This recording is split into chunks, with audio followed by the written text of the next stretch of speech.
Bismillah, elhamdülillah, vessalatu vesselamu ala Rasulillah. Assalamu alaikum.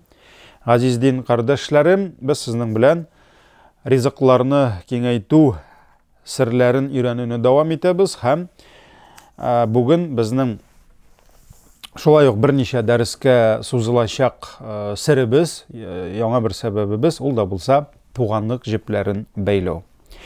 Şundan da aşağıdan rizıklarımız bereketli bulsun. Allah Teala'nın bizge birgen nimetleri şundan da bizge suyuniş getirsin için dinimiz tuğanlar arasında dostluk hem muhabbetini nıgıtırga şakıra.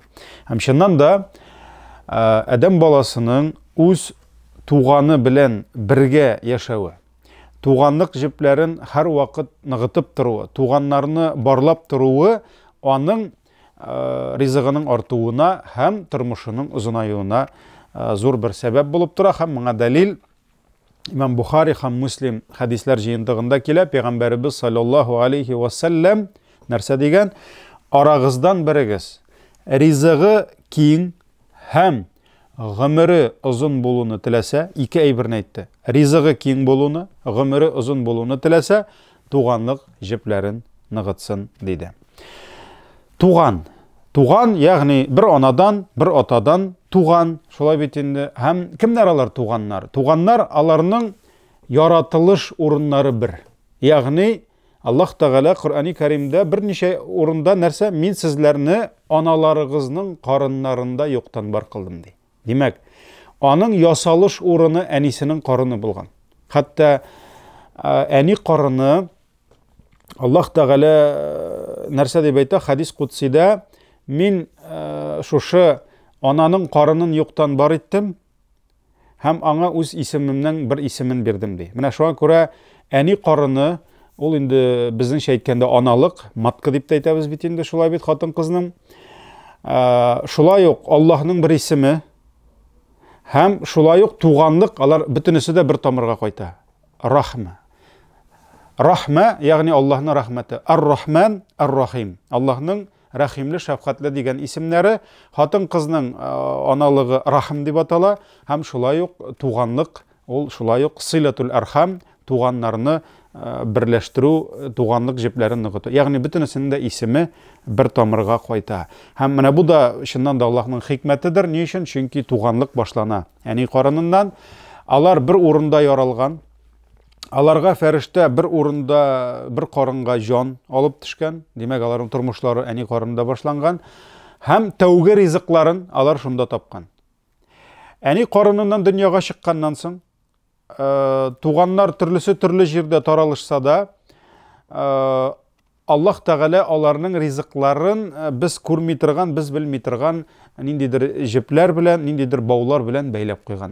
Ruslar bitinde aytalar невидимый нити diler. Allah'ның şuşu күзгә күренмиtirgan jipleri alar tuğanlar kayagına yaşasalar da rizıkların beylep tura. Şoğa göre tuğanlar alar jir boylap taralsalar da şuşu tuğanlık jiplerin saklasalar, tuğanlar şey yaşasalar, alarının rizıkları kelip turacak. İnşallah Allah Teala alarga bereket verecek. Elbette senin tuğanın yakınırak sana bulgan sayın, anın hakkı da zorrak bula. Her kişinin de, bu bütünü bizge de şolay, en yakın hem en zor tuğanı elbette anı tudurgan aziz eti enisi bulup dura. Şoğa göre bugünkü dersimizni aydagız tuğanlık jiplerinden en birinci bulup ata analarga hem aların bilen beyli haklarga bağışlayık. Hatta menimçe ali bir derste jitmez. Yani etiyeni hakkına min bütünne etiyeni hakkı turumda söyley başlasan elbette bizge ay boyu 20-30 ders gerek bular. Lakin mine şuşu bizning rizık bilen beyli. Rizık bilen beyli meseleni ko'taramiz bitni. Şoğa göre etiyeniyle şul yaktan etiyeni hakkını yaktırtırga tırışırız Allah nasip etse. Demek kişi seni kadar yakınırak bulsa onun baxıtı da şul kadar senin baxıtın bilen beyli. Çünkü kişi bir özü yaşay almay. Şulay bit. Elbette en yakın, en kadirli zatlarımız, bizning o'stirgan kishi etgan eti-anilarimiz, alar sebepli biz bu dünyada yaşaybiz, yoqti dünyani ko'rganbiz. Şoňa ko'ra bizning de baxıtimiz en ilik alarning baxıtlari bilen beyli. Agar da bir kishi o'z kunlarin yoqti, tunlarin emin etim desa, ул иң элек үзен тудыручы, тәрбияләп үстерүче әти-әнисен бәхетле итәргә, тырышырга тиеш. Һәм әлбәттә әти-әни дөнья мәшәкатьләренә карамыйча, бирешмичә, ничек тә булса безне яхшы кешеләр итеп үстерергә тырышканнар. Һәм безнең өстебездә ата-аналарның хаклары бик зур, һәм Аллаһ Тәгалә Коръәни Кәримдә үз хакы белән бергә әти-әни хакын куя. Менә Коръәндә күпме аятка карасак, Аллаһ Тәгалә «Алла таъбуду илля ияһ», Аллаһ Тәгаләдән башка затларга гыйбадәт кылма, «Ва бил валидайни ихсана», һәм ата-анаңа изгелек кылды. Ягъни бер дәрәҗәгә куя.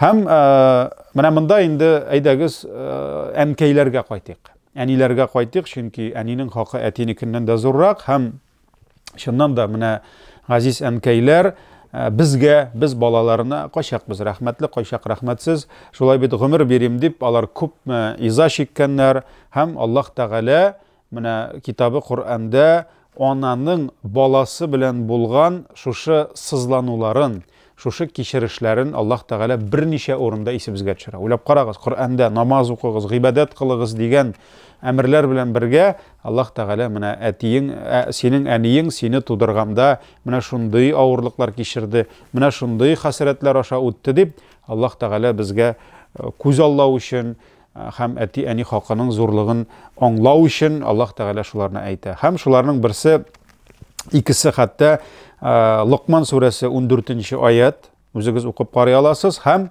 Ахқаф сүрәсе 15-нче аят. Аллаһ Тәгалә нәрсә ди? «Ва вассайнал инсана бивалидайхи» ди. Кешегә васият итеп, завещали була русча әйткәндә, васият итеп, әмер итеп әйттек ди, ата-анасына изгелек кылырга ди. Әлбәттә, әти-әниеңә яхшылык кыл дигән сүз бик яхшы, ләкин ул гына җитми. Мәсәлән, иргә хатыныңның хакын зурла, хатынга ирнең хакын зурла, балаларга әти-әни хакын белегез дигән әйбер генә җитми. Хәтта Аллаһ Тәгалә хакын зурлагыз дигән сүз дә безгә җитми. Шуңа күрә Аллаһ Тәгалә миңа гына гыйбадәт кылыгыз дигән әмрен биргәннән соң, аның безгә булган нигъмәтләрен сөйли. Аллаһ Тәгалә әйтә, мин иртә белән көн сайын сезнең өчен кояшны чыгарам ди, көн белән төнне алыштырам ди, мин сезгә яңгырлар яудырам ди, туфрактан җиләк, җимеш, яшелчә, ризык бирәм, күрергә күз.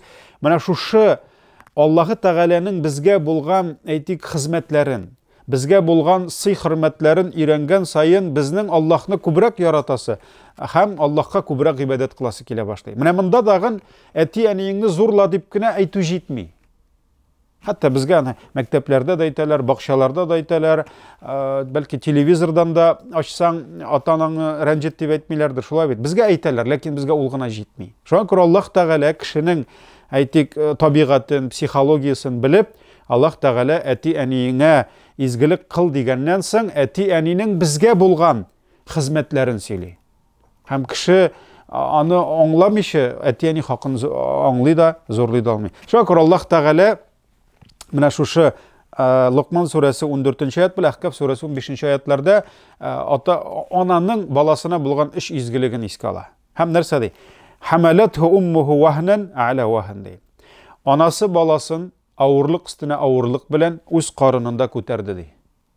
Русча әйткәндә период беременности. Хатын кызның менә шушы көмәнгә узып 8-9 ай буе бала әле дөньяга килгәнче менә шушы баланың ясалыш, яратылыш чорында булган әнинең кичергән авырлыклары, әнинең кичергән хәсрәтләрен Аллаһ Тәгалә безгә Коръәни Кәримдә әйтә. Шуңа күрә иң беренче шуны әйтте.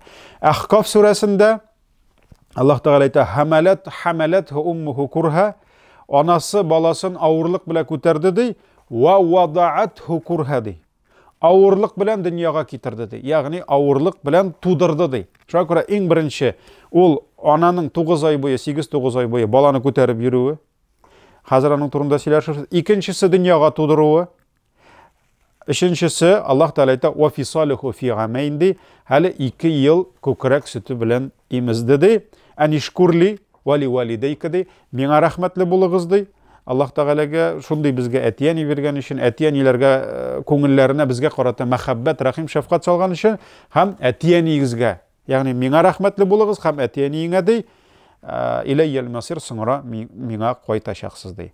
Менә шушы ике аятта Аллаһ Тәгалә, газиз дусларым, ананың ичкенә изгелеген, алар әлбәттә бик күп, сана бетергесез, ләкин ичкенә изгелеген искә ала һәм менә шушы изгелекләрне, ананың изгелекләрен искә төшерү, шулар хакында бераз уйлансак та, безгә әни исемен йөртүче затларның никадәр бөек зат булуларын аңлау өчен иншалла шәт җитәдер дип өметләник. Димәк, беренче изгелек. Анасы баласын авырлык өстенә авырлык кичереп карынында күтәрде. Бала әле тумаган, инде күпме хәсрәт ул китерә үзенең газиз анасына. Менә уйлап карагыз. Әле без сезнең белән беребез дә юк идек. Әле безнең бүген йөрткән исемнәребез дә юк иде. Әле ана үзенең җимешен күрмәгән, кулына тотмаган, аның исләрен иснәмәгән, инде күпме авырлык, күпме хәсрәт китерә шушы әле тумаган бала үзенең газиз әнисенә. Үзенең газиз әнисенә. Чөнки 9 ай буе йөрәк астында безне күтәреп йөргән әниләребез. Баланың гәүдәсе үскән сайын, ул бит инде безнең әйткәндә, менә без сөйләштек бит, сыерның ишендә завод утыра дидек. Аллаһ Тәгалә Коръәндә нәрсә ди? Сыерга ризыкны кертәбез ди, һәм шушы ризыкны айырабыз ди. Бу якка китә кан, бу якка китә тизәк, һәм шушы кан белән тизәк арасыннан чыга чип-чиста сөт диде. Шулай бит. Менә шуның кебек сыерның ишендә завод торган кебек, Аллаһ Тәгалә адәм баласының да хатын кызның эшенә, карынына завод куйган. Монда бала ясала. Монда ниндидер бер тимер тымырны җыеп машина гына түгел, шөрефләрен биреп. Монда чыбыкларын ялгап, монда сложнейший, монда кешеләр күп мирәнсәләр дә өйрәнеп бетерә алмый торган организм, монда адәм баласы ясала, ярала. Һәм кеше ул көтеп кенә тора. Бер нәрсә эшли алмый, бер нәрсә кысыла алмый, бер нине икенче якка бурып җибәрә алмый. Әлбәттә заводка кирәк нәрсә? Шимал, сырьё кирәк. Каян ала? Завод анадан ала. Ананың тәнендәге бөтен файдалы, әйтик, матдәләр, элементлар, витаминнар, калориялар, бөтен нәрсә кан аша, ни аша китә, плацента аша, шулай бит инде керә ананың карыныннан балага. Һәм әлбәттә ана шушы балага гомер бирәм дип, аның организмы зәгыйфләнә. Аның витамин бетә, кальций бетә, шуңа күрә билләре, тезләре бетә, күп әниләрнең тешләре бетә. Төннәрен йокламыйча газиз әниләребез безне шулай иттереп үз карыннарында үстерәләр. Шуңа күрә бөтен авырлык аларга төшә. Бөтен авырлык аларга төшә һәм чыннан да йоклый алмыйлар. Ул бит корсак зурайган сайын борыла алмый башлый. Анда инде хатын кызлар белә, без ирләр аңламыйбыз инде аны. Анда токсикоз дигән әйбер, менә төннәр буе йокламый, сызланып ятулар. Алар инде әлбәттә әниләрнең бөтенесе дә җилкәсенә хатын кызга төшә. Аллаһның рәхмәтендә булсыннар. Икенче изгелек, Аллаһ Тәгалә нәрсә ди? Ва вадa'атху курха ди. Авырлык белән дөньяга китерде. Карагыз, менә Аллаһ бөек китабы Коръәндә бер генә аятта түгел, ничә аятта кабатлап әйтә хатын кызның кичерешләрен. Менә кайбер кеше әйтә, ислам хатын кызны мыскыл итә ул ди. Әлбәттә, кем нәрсә эзли, шуны таба диндә дә. Кем нәрсә эзли, ул шуны таба. Ялкау кеше үзенә 1000 сәбәп табачак, дуга кылып кына да килә икән, бөтен әйбер узган дәрестә сөйләштек. Шулай бит, алма пыша үземә төште ятырга дәлил табачак. Тырыш кеше үзенә дәлил табачак. Шуңа күрә монда да хатын кызны ислам мыскыл итә дигән әйбер эзлисе килсә табасың. Ләкин күрәбез, карагыз, хатын кызның шушы баланы күтәргәндә булган кичерешләре, аның интегеп бала табуларын Аллаһ Коръәни Кәримдә тасвирлый. Субханалла, бу бит нинди хөрмәт, ихтирам хатын кызга. Шуңа күрә икенчесе авырлык белән дөньяга китерде ди. Кеше дөньяга килгәндә үк, карагыз, тагын күпме хәсрәт, күпме авырлык. Беләбез, элек бигрәк тә медицина зәгыйф булганда, инде әҗәлләре шул булгандыр. Шушы авырлы булганда, бала тапканнан соң, менә бу нифас дип атала инде, ул кан килгән вакытта күпме әниләр үлгән. Аллаһ Тәгаләнең динендә ул әниләр шаһид санала. Карагыз, Аллаһның әни нәрсә эшли? Хатын кыз нәрсә эшли? Аллаһның яңа мәхлугын дөньяга китерә Аллаһ Тәгалә хатын кыз аша. Шуңа күрә бу хатын-кыз Аллаһ кушкан эшне эшләгәндә үлә икән, ул шахид, ул җәннәткә китә. Хәтта бала тапкан, бала күтәргәндә, мәсәлән, аңа ураза тоту авыр булса, яки бала тапканнан соң баласын имезгәндә, әле аның турында сөйләшәбез. Бала аның сөте кими торган булса, хәтта уразасын тотмый тора, казага калдыра. Бала тапканнан соң 40 көнгә кадәр нифас каны килә, Аллаһ Тәгалә аны отпускага җибәрә. Намаз укымый. Ураза тотмый. Ярамый тотырга. Шулай бит инде. Шуңа күрә шахид китә, әгәр дә вафат була икән, шахид китә. Ул әни дәрәҗәсен ала. Шуңа күрә җәмәгать, ислам, шәригать әнигә, хатын-кызга бу вакытта бигрәк аеруча игътибар, хөрмәт күрсәтә. Һәм әлбәттә Аллаһ Тәгалә әйтә, авырлык белән баласын тудыра ди. Без ирләр, урысча әйтәм инде, мине кичерә күрегез, чөнки төрле кеше тыңлый безне, нам мужикам этого не понять. Хатын-кыз гына белә, ирләр бала табуның нәрсә икәнен без аңлый алмыйбыз. Без медальләрне, орденнарны күкрәккә тага беләбез. Еңчә балам, минеке 3 бала, синеке, минеке 4, шулаймы? Минеке 5 бала, моның андай фәләннең, Габдулланың, Юсуфның анда 5 баласы бар икән, 6 баласы бар икән. Без инде горурланабыз. Мин һәр вакыт әйтәм, анда минем өлеш әз инде. Ни өчен? Чөнки хатын-кызларыбызга Аллаһ разый булсын, Аллаһ әниләребездән риза булсын, Аллаһ әбиләребезгә рәхмәте, Аллаһның рәхмәте яусын. Менә шундый авыр эшне алар башкаралар. Шуңа күрә бер әби әйтмешли, хәзрәт, бала табуның сезгә рәхәте, безгә михнәтәнең ди. Шуңа күрә без вакытында илтеп куйсак, бала тудыру йортына, роддомга вакытында барып алсак, чәчәкне онытмыйча, безгә рәхмәт инде. Ләкин калган бөтен авырлык хатын-кызга төшә. Шуңа күрә аларга Аллаһның рәхмәте яусын, Аллаһ алардан разый булсын. Һәм менә чыннан да баласын күтәргәндә, баласын тудырганда хатын-кызның авыртудан, сызланудан әзрәк уфтанулары да чыгадыр. Әзрәк ыңгырашулары да чыгадыр. Һәм менә ананың, минем монда сорау куясым килә, ананың сине күтәреп йөргәндә, һәм сине тудырганда бер ыңгырашуы күпме тора микән? Күпме тора микән? Менә шушы хакта уйланганыгыз бармы? Һәм сезнең әниегез сезне тудырганда, сезне күтәргәндә ничә мәртәбә ыңгырашты микән? Көннәрдән бер көнне үзенең олыгайган, гаҗизләнгән әнисен сыртына салып, бер ул егет Мәккәгә хаҗ кылырга килә. Элек хәзерге кебек самолетлар, автобуслар һәм башка транспорт чаралары булмады. Байлар ат белән, дия белән килсә, урта хәлле халык бәлки ишәк белән, күпчелек халыкның утырып килергә ишәге дә юк иде. Шуңа күрә кешеләр җәяү килде. Бу кеше, уйлап карагыз, моны күз алдына китереп булмый, нинди михнәт кичергән бу?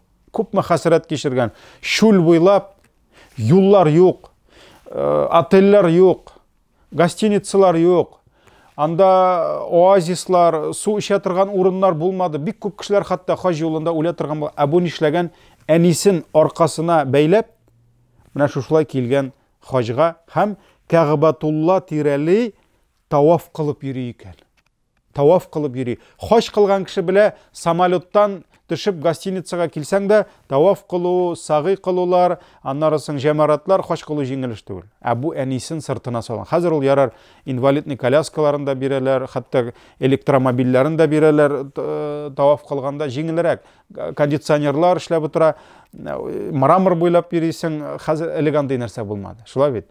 Бу сахабалар заманында. Шушы бичара сыртына әнисен салганда, таваф кылып йөри, һәм ни күрсә, Абдулла ибн Гумар. Гумар ибн Хаттабның улы басып тора. Шуның янына килә дә сәлам бирә. Эй Абдулла ди. Күрәсеңме син ди? Хурасан җиреннән ди, ул Хурасаннан килгән. Әниемне сыртыма салып хаҗга килдем ди. Сорауым ди. Менә шушы анама булган изгелегем белән мин аның хакын үтәдемме ди. Нәрсә дигән сүз ул хакын үтәдем? Хакын түләдемме ди.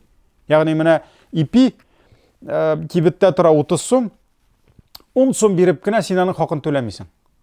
Син аның хакын 30 сум итеп түләсәң генә каплыйсың. Менә шуның кебек әнием кашандыр миңа күпме яхшылык кылган икән, минем өстә битендә әни хакы тора хәзер. Мин шушы изгелегем белән Хорасаннан сыртыма күтәреп салып алып килдем, менә хаҗ кылдырам. Үтәдемме юкмы ди, әнием каршындагы хакымны ди. Кайтардыммы ди, булды биттеме ди. Шуннан да җәмәгать бу бик зур эш эшләгән. Әлхәмдүлилләh, бүген дә акчаларын туплап, үзләрен генә түгел, газиз әниләрен, олыгайган әниләрен хаҗга алып баручы, әтиләрен хаҗга алып баручы бик күп кардәшләребез бар. Аллаһның рәхмәте яусын барыгызга да.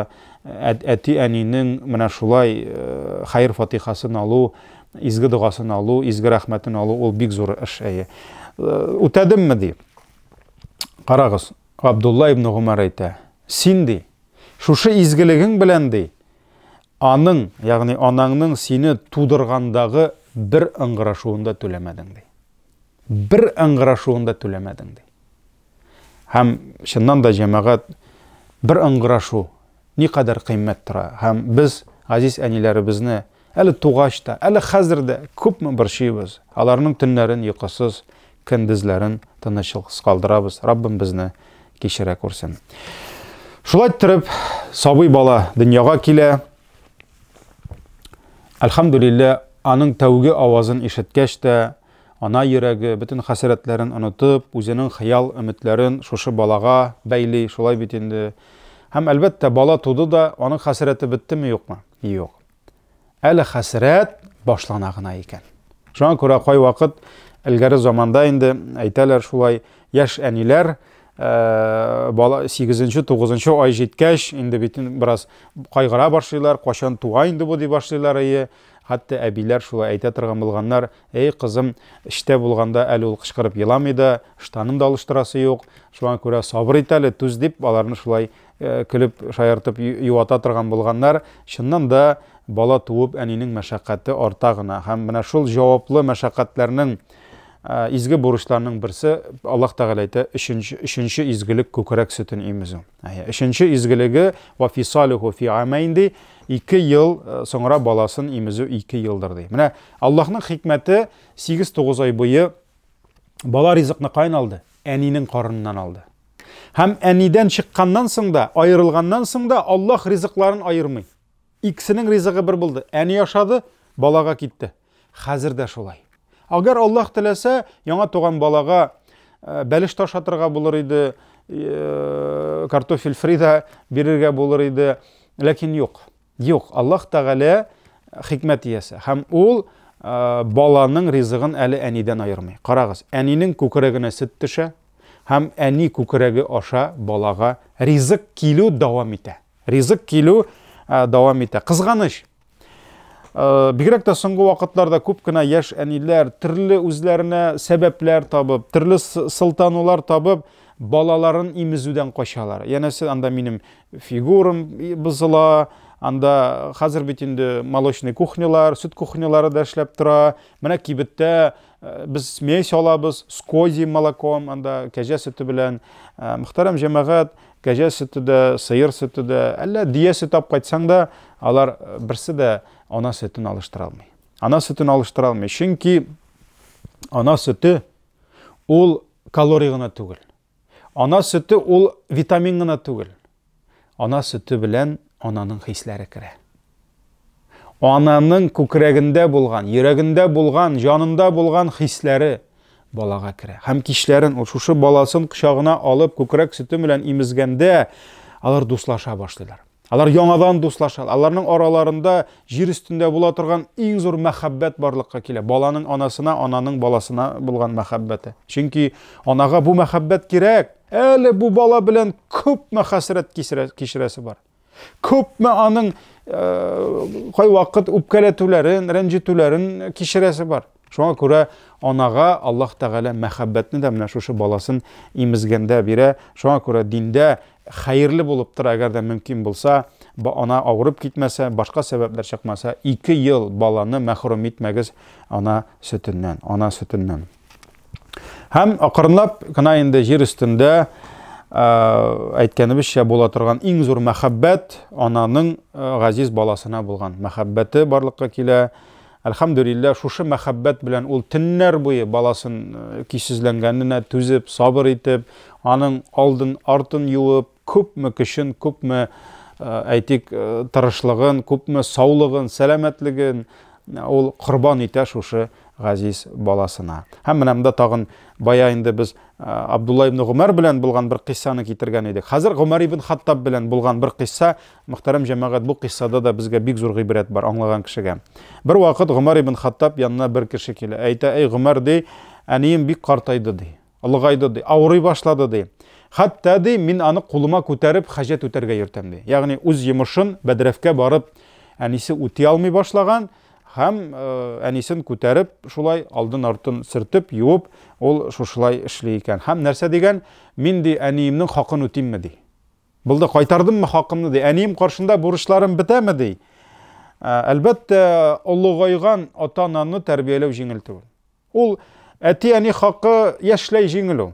Әти-әниең көчле булганда, кулыңнан тотып мәктәбенә алып барганда, институтка керткәндә, имтиханыңны бирә алмасаң, синең барып әтиең имтиханнарыңны хәл итеп кайтканда, сиңа матур итеп туй үткәргәндә, машина алып биргәндә, квартираңны зурайтканда, әйбәт ул, әти-әниләргә рәхмәт дип тора. Менә әти-әниең олыгайып, үзләре сабый балага әйләнгәч, кай вакыт баланы күтәреп барган кебек Бәдрәфкә барып, шуларның алдын артын юарга калса, әлбәттә менә монда синең чын итагатың шушында күренә. Шуңа күрә менә мин аны ди бер нинди авырыксын мичә апарам, юам ди, кайтардыммы ди. Карагыз, Гумар ибн Хаттаб әйтә: "Юк, кайтармадым" ди.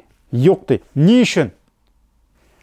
Гумар әйтә: "Әниең дә сине кичкенә вакытыңда кулына күтәреп шулай хаҗәт үтәргә йөртте. Син үзең кичкенә вакытта әниең кем йөртте сине Бәдрәфкә? Синең артыңны кем юайды, алдыңны кем юайды? Синең киемеңне, штаныңны кем алыштыра? Әниең. Шуңа күрә әниең дә сине кулына күтәреп хаҗәт үтәргә йөртте ди. Ләкин син әниеңне бүген күтәреп йөргәндә ди, бу хәл качан бетә инде дип йөрисең ди. Ә сине әниең күтәреп йөргәндә балам яшәсен дип йөрде ди. Шуңа күрә әти-әни баласын яшәсен дип күтәреп йөри. Ә баласы шундый хәлгә калганда әти-әнисе, качан бу хәл бетә инде дип йөри. Шуңа күрә кайтармадың ди. Менә шул һәм башка сәбәпләр белән әлбәттә җәмәгать әти-әни хакын аны берничек түләп бетереп булмый. Берничек түләп бетереп булмый. Шуңа күрә Пәйгамбәрбез саллаллаһу алейхи ва саллям беләбез, туганда аның әтисе юк иде. Туганда аның әтисе юк иде. Туганнан соң күкрәк сөтен имезергә газиз әнисе илтеп бирде, Әминә ханым илтеп бирде Халимәгә. Ул анда 2 ел булды. Аннан соң әле әзрәк Халимә сорап яңадан арттырды, чөнки Мәккәдә шир авыру башланган иде. Пәйгамбәр саллаллаһу алейһи ва саллям авылда үсте, шулай бит. Аннан соң озак та үтмәде, әнисе үлде. Алар Пәйгамбәр саллаллаһу алейһи ва саллям туйганчы әни кочагын күрмәде. Ләкин шуңа карамастан ул әти-әни хакын һәр вакыт зурлый иде. Хәтта бер кеше килеп: "Я Расулаллаһ, минем яхшылыгыма иң лаек булган кеше кем?" диде. Пәйгамбәр саллаллаһу алейһи ва саллям кем диде? Әниең диде. Ярар, менә спортсменнарның бар бит инде, пьедестал, әйтик, почеты. Беренче урын бар бит инде, икенче урын, өченче урын. Шулай бит. Иң беренче урынга кемне куйды? Пәйгамбәр саллаллаһу алейһи ва саллям. Һич шиксез әни диде. Монда без әтиләр әниләргә көндәш конкурент була алмыйбыз берничек тә. Шуңа күрә беренче урынга әнине куйды. Ярар, аңлашылды. Аннары соң кем диде? Әле бит безнең икенче, өченче, дүртенче урыннар бар. Пәйгамбәр саллаллаһу алейһи ва саллям аннары соң әниең диде. Демәк, беренче урында әни, икенче урынга да кемне куйды? Әнине куйды. Әнине. Ярар. 2 урында әни алды. Аннары соң кемсең диде. Әле бит бар тагын урыннар. Пәйгамбәр саллаллаһу алейһи ва саллям әниең диде. Демәк, беренче 3 урын өчесендә әни алды. 4нче тапкыр сорагач, әтиең диде. Әти 4нче урында. Менә шуңа күрә бу хадис Бухари, Муслим җыентыкларында килә. Менә бу дагын әнинең дәрәҗәсен күрсәтә. Хәтта Пәйгамбәр саллаллаһу алейһи ва саллям bir вакыт ит таратканда инде Әминә әнисе үлде бит, инде үз әнисе, әле аның сөт әнисе бар иде. Әлбәттә инде сөт әнисе үз әниең булмаса да, ләкин ул барыбер синең мәхрәмең, синең туганың кебек, чөнки син шул ананың күкрәген сөтеп үскәнсең. Bir вакыт Пәйгамбәр саллаллаһу алейһи ва саллям ит таратканда bir олы гына ханым килә, һәм Пәйгамбәр аны күргәч тә шапанын сала, элек бит инде кешеләр шапан белән йөргәннәр, шапанын салып җиргә җәя һәм шунда бу ханымны утырта. Шуннан соң инде берәү бу кемди шул кадәр пәйгамбәрбез аңа хөрмәт күрсәтте дигәч, ул пәйгамбәрнең сөт анасы дип җавап бирәләр. Менә шуңа күрә карагыз, сөекле пәйгамбәрбез ничек үрнәк күрсәтте һәм пәйгамбәрбезнең әйтик шәкертләре, сахабалар чыннан да әти-әни хакын бик каты зурлыйлар иде. Бик каты. Менә бигрәк тә бүгенге көндә күпме рәхмәтсез, күпме бызык кешеләр кебек, кемдер әти-әнисенә тавыш күтәрә, кемдер әти-әнисенә кул күтәрә, кемдер әти-әнисен алдап, акчасын алып чыгып китә, кемдер әби белән әнинең аермасы юк бернинди дә. Әти белән бабайның аермасы юк, алар бөтенесе безнең әти-әниләр. Безнең әти-әниләр алар. Кемдер бабасының, әбисенең монда Казанда киләләр мәчеткә, шалтыраталар, әби кеше, бабай кеше, оныгы, үз нәселе чыгып алып киткән паспортын, шуңа алган кредит, шуңа алган тагын нәрсә, хәзер мискин әбинең булай да агарган чәчләрен агарталар, булай да инде күпме гомере калгандыр, тормышын хәсрәткә чумдыралар, үз балалары. Менә бүген шундый заманда, шундый җәмгыятьтә яшәбез. Карагыз, Пәйгамбәр саллаллаһу алейһи ва саллям вакытында беләсезме, әти-әнигә сүз күтәрү, тавыш күтәрү, әти-әнигә кул күтәрү түгел, күз күтәрү ятсызлык булган. Менә әгәр дә бала, ул бала бит инде менә миндә кемнеңдер баласы, ул бала ир-егет булырга мөмкин, сау-сәламәт, бу әзмәүрдәй дип әйтәбез инде, ул хатын-кыз булырга мөмкин, ул ниндидер җитәкче булырга мөмкин, шулай бит инде, аерма юк. Әни чыга икән, аның күзе аска караган. Әнинең күзенә, әтинең күзенә күз күтәреп карау, ул ниндидер ятсызлык булган. Менә шуңа күрә Пәйгамбәр саллаллаһу алейһи ва саллям шундый җәмгыятьне тәрбиялый алган. Шуңа күрә Аллаһ Тәгалә аларга көч-куәт биргән, бәрәкәт биргән, һәм әлбәттә монда безгә уйланырга, өйрәнергә бик күп нәрсәләр бар. Шуңа күрә әти-әниебез ул безнең бәхетебез һәм хәсрәтебез. Бәхетебез, әгәр дә без аларны бәхетле итәргә тырышсак, алар җәннәтне аларның аяк астыннан эзләсәк, аларга хөрмәт, ихтирам күрсәтә алсак, хәсрәтебез, әгәр дә без аларны рәнҗетсәк, әгәр дә без аларны үпкәләтә торган булсак, аларның хакларын аяк астына салып таптасак. Шуңа күрә дөньяда да, ахирәттә дә уңышка ирешеп, яшәгән тормышыңның бәрәкәте, тапкан малыңның, ризыгыңның куанышы булсын дисәң, әти-әнинең хакыннан башларга кирәк. Әти-әни хакы Аллаһның ризалыгы, әти-әнинең ризалыгы белән бергә килер ди, Аллаһның ачуы әти-әнинең ачуы белән бергә булыр ди. Шуңа күрә Аллаһ насыйп итсә, бу инде безнең башлангыч дәресебез булды. Киләсе дәрестә без әти-әниләр белән бәйле кайбер борчулы мәсьәләләргә тукталып китербез. Раббим безгә ярдәм итсен. Әти-әниләребезнең изге дуалары белән безгә дөньяда да, ахирәттә дә бәхетләргә ирешергә насыйп итсен. Исән-имин булыгыз. Ассаламу алейкум ва рахматуллаһи ва баракатуһ.